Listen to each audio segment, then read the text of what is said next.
슬픈 마음 있는 사람 예수 이름 믿으면 영원토록 변함없는 기쁜 마음 얻으리. 예수의 이름은 세상의 소망이요 예수의 이름은 천국의 기쁨일세. 아멘. 하나님 말씀은 사사기 2장 1절부터 10절까지의 말씀입니다. 사사기의 말씀이 영적인 암흑기의 말씀이 아니라 하나님을 향한 갈망이라고 말씀드렸습니다. 그러면 우리 하나님은 우리에게 어떤 하나님이실까요? 첫 번째로 뭐냐면 우리 하나님은 말씀하시는 하나님이라는 것입니다. 1절에 보면 여호와의 사자가 길갈에서부터 보김에 올라와서 말하되. 여러분, 하나님은 우리의 인생 가운데 말씀하십니다. 무엇을 말씀하시냐면 1절에 보면 내가 너희를 애굽에서 올라오게 하여 내가 너희의 조상들에게 맹세한 땅으로 들어가게 하였으며.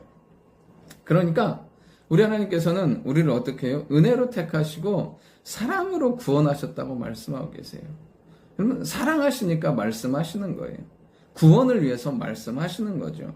그러면서 그 조상들에게 약속한 땅을 주시는 언약을 이루시는 하나님, 약속을 이루시는 하나님임을 말씀하고 계세요. 하나님은 우리에게 끊임없이 말씀하시죠. 그 다음에 또 언약을 이루어 주시는 거예요. 우리의 인생 가운데 무엇을 붙드냐가 그의 인생을 결정하는데, 말씀을 붙들 때 우리 하나님은 그 말씀을 성취하시고 우리의 인생 가운데 말씀으로 인도해 가신다는 사실이에요. 그러면서 2절에 뭐라고 말씀하시냐면 너희는 이 땅의 주민과 언약을 맺지 말고 그리고 그들의 제단을 헐고 너희가 내 목소리를 들으라고 말씀하세요. 그러니까 우리 하나님은 말씀을 듣고 믿고 순종하는 자에게 은혜를 베푸시는 하나님이세요. 순종하는 자에게 은혜를 베푸시는 하나님이에요.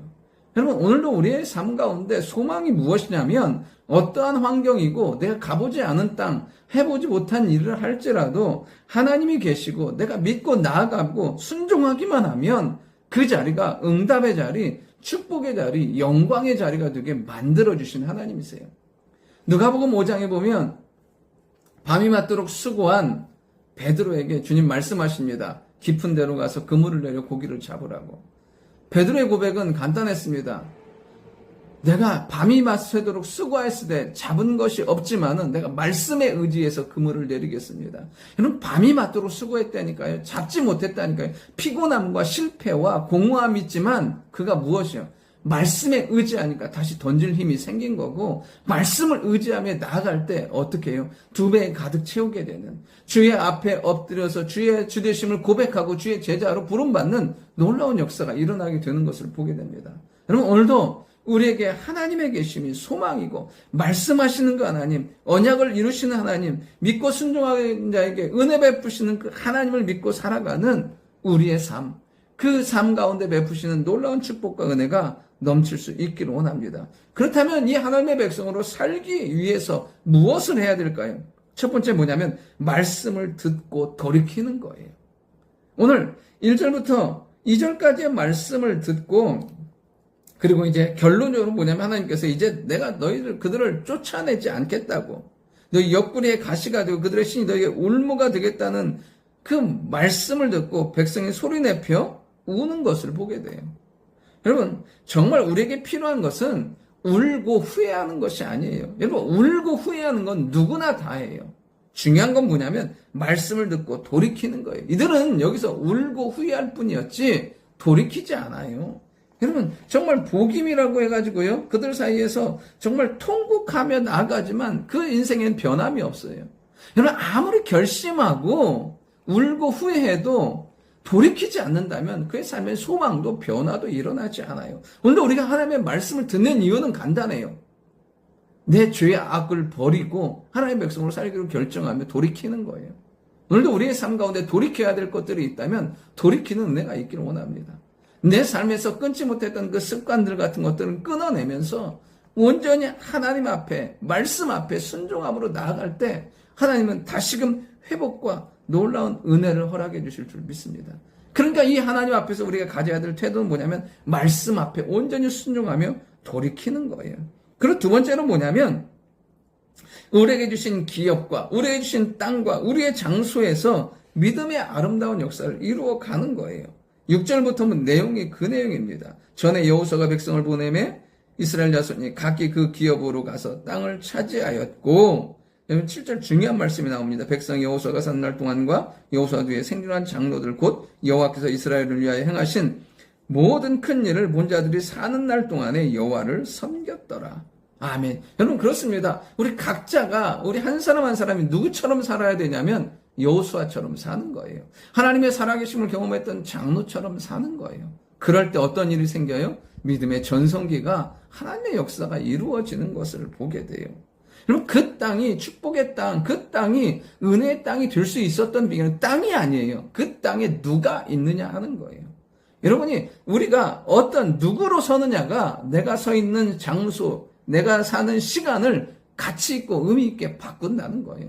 나는 오늘도 우리가 그런 존재가 될 수 있기를 원해요. 여호수아처럼 승리하는 사람, 그 믿음의 장로들처럼 아름다운 믿음의 역사를 전하고 지켜내는 사람들이 될 수 있기를 원합니다. 사람이 바꾸는 거예요. 장소와 환경이 바꾸지 않아요. 그리고 어떤 일이 생기냐면 이제 여호수아가 110세에 죽어요.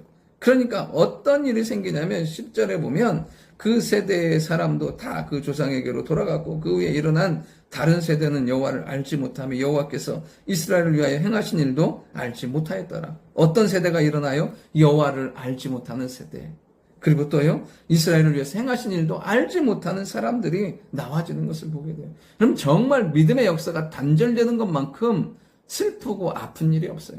오늘도 우리가 해야 될 건 뭐냐면 그 하나님의 역사를 말하는 거예요. 하나님의 역사 가운데 살면서 그 역사 가운데 살아갈 수 있도록 훈련시키는 거예요.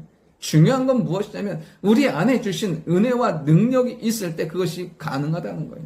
오늘도 우리 안에 뜨거운 믿음의 역사가 있기를 원해요. 그리고 그 역사와 능력과 증거와 펄펄 끓는 그 살아계신 하나님의 말씀을 증거하며 나아갈 때 믿음의 세대들이 일어나게 될 줄 믿습니다.